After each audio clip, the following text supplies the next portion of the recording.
All right. So as Paul said, Coach Pitino's here and we're ready to get started. So if you'd like to ask Coach Pitino a question today, please pop a message to me in the chat.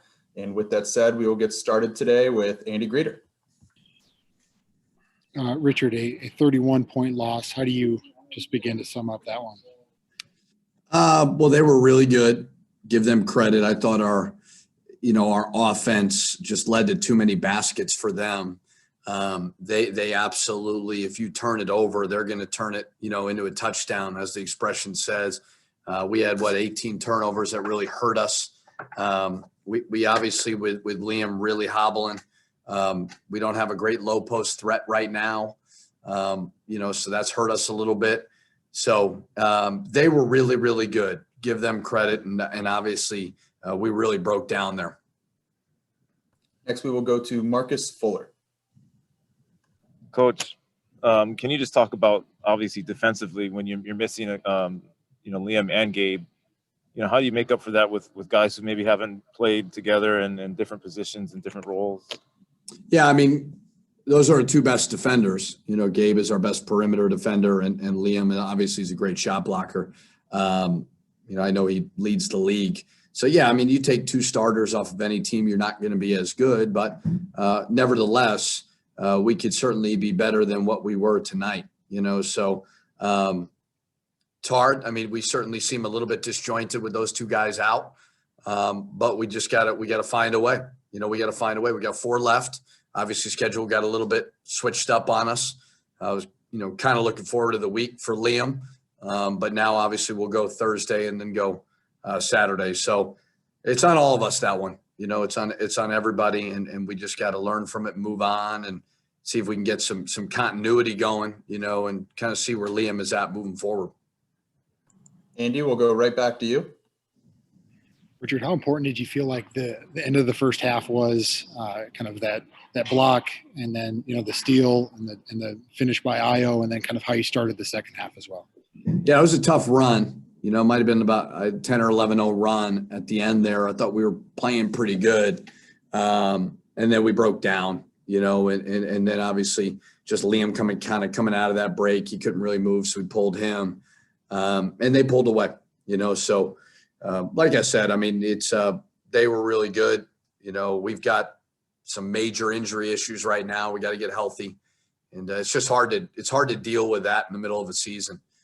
Boots also really hobble with a foot injury as well. So we're definitely disjointed.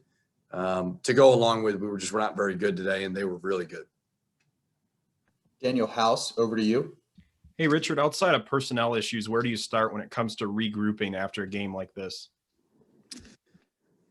Well, you take tomorrow off and you get back to work. You got Monday, Tuesday, Wednesday, or just opportunities to get back on the gym and work on everything. Clearly, everything we did was not real good. So there's nothing.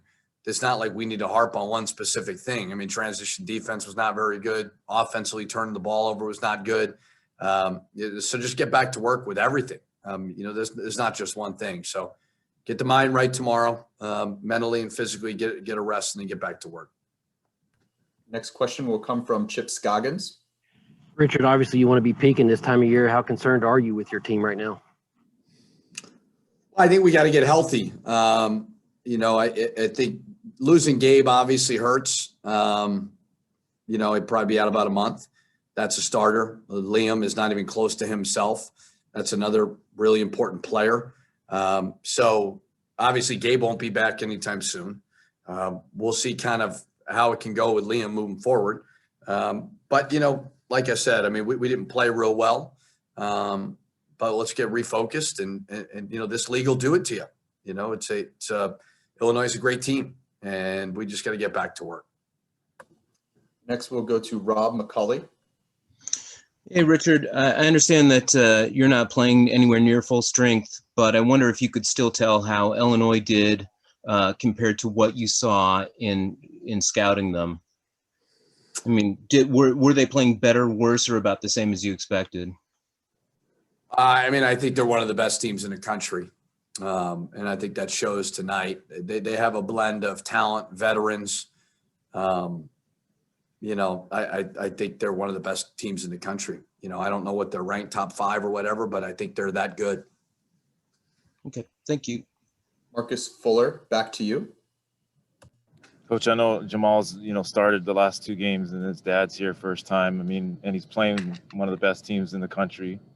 What can you say just about, him in that role now? Well, it's a great opportunity for him. With Gabe out, he's going to get some significant minutes. Obviously, not sure what Marcus' future holds, because he sat out a year, obviously, with the transfer. So Jay's a big part from the backcourt moving forward, so any opportunities he can get as a freshman are good, so I'm excited about him. He's tough. He's learning. He's growing. But he's getting great reps on the court, and that's very meaningful in his growth and development. Colin Likas, over to you. Thanks. Richard, I know a lot of people talk about Io DeSimmu and Kofi Coburn when they talk about Illinois, but can you offer an assessment of Andre Curbello's play and what you saw from him? Yeah, I mean, he's just he's a really heady point guard. He's a nice guy to bring off the bench. He's got great speed. He's got great quickness. He can run the show. You could tell he's just a good floor general. I know that was a really good recruit for him, and he's a good player. And haven't received any additional question requests for Coach. So last call here, just a few seconds before we let him go. I have not received any. So Coach, thank you very much for your time. Thanks.